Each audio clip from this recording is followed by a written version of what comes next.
di Teluk Hading berhasil dihancurkan dengan cepat.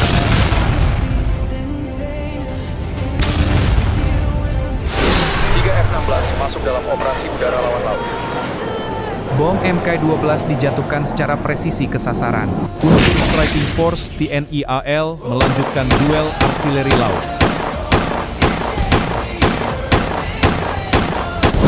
Sasaran darat di Pulau Gundul ikut dihancurkan oleh KRI. Ini bukan sekadar latihan, ini pesan bahwa Indonesia siap menjaga wilayahnya.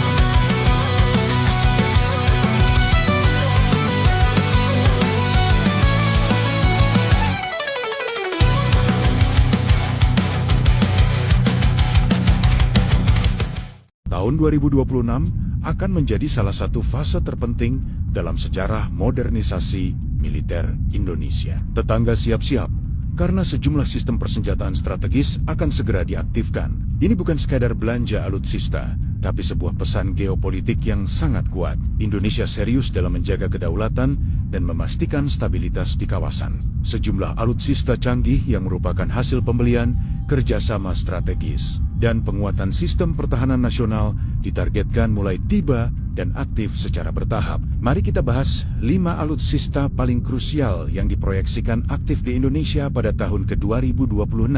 Pertama, pesawat tempur Rafale F4.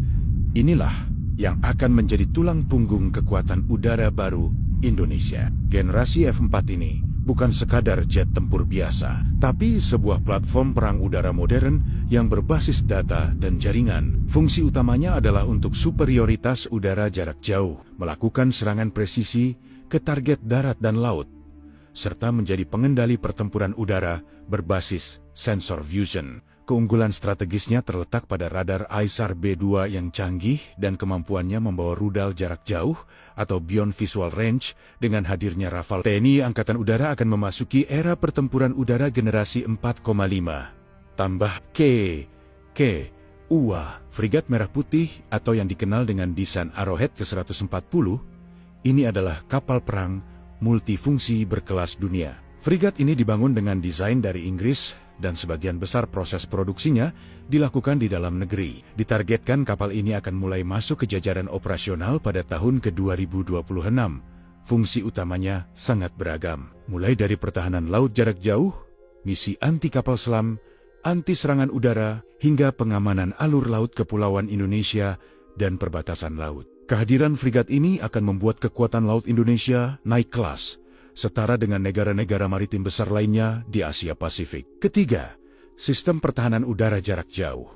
Inilah payung pelindung anti rudal dan pesawat musuh yang membuat negara tetangga mulai menghitung ulang risiko. Indonesia menargetkan sebuah sistem pertahanan udara berlapis yang mampu menghadapi berbagai ancaman, mulai dari pesawat tempur, rudal jelajah, hingga ancaman udara lainnya dari jarak jauh.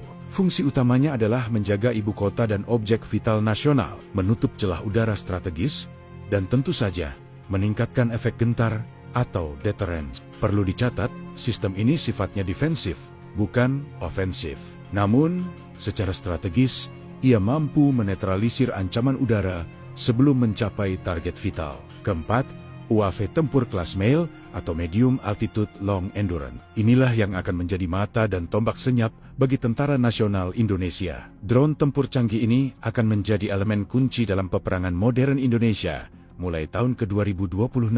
Fungsi utamanya adalah melakukan pengintaian selama 24 jam non-stop, melancarkan serangan presisi tanpa harus merisikokan nyawa pilot, serta melakukan pengawasan ketat di wilayah perbatasan darat dan laut. Keunggulannya adalah daya tahan terbangnya yang panjang, operasinya yang senyap, dan biaya operasional yang jauh lebih rendah dibandingkan pesawat tempur berawak. Ini menandakan pergeseran doktrin dari perang konvensional ke perang yang berbasis data dan presisi. Kelima, dan ini yang paling disorot kawasan, adalah sistem rudal strategis nasional. Meskipun jarang dibicarakan secara terbuka, Indonesia secara bertahap dan pasti terus membangun kemampuan rudal strategis defensif yang berbasis di darat maupun di laut. Fungsi utamanya adalah sebagai daya tangkal strategis, perlindungan untuk wilayah-wilayah kunci, dan sebagai penyeimbang kekuatan di tingkat regional. Penting untuk digarisbawahi, Indonesia tidak mengembangkan rudal balistik ofensif antar negara. Namun,